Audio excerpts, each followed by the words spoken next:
How to fix Google Play movies not downloading problem. Hey guys, welcome back to 1 million IDs YouTube channel. In this video, I will show you how to fix Google Play movies not downloading problem. So guys, for this, you have to first of all you have to make sure that your internet connection is on, and the second step is you have to go to your phone settings, and then you have to go to install apps or app manager.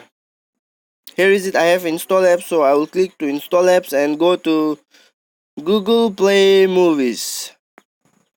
Where is it?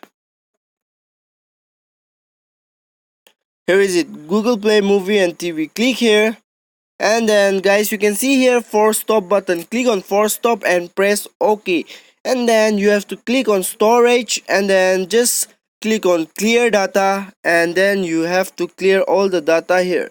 Now go back and you can see app permission. Click on app permission and you have to allow all the permission here.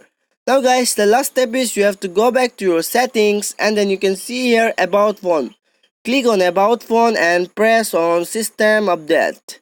Now guys, see whether there is anything available for the update. You have to update it, and then now go back to the menu, restart your phone and reopen the application. The problem will be solved. Thanks for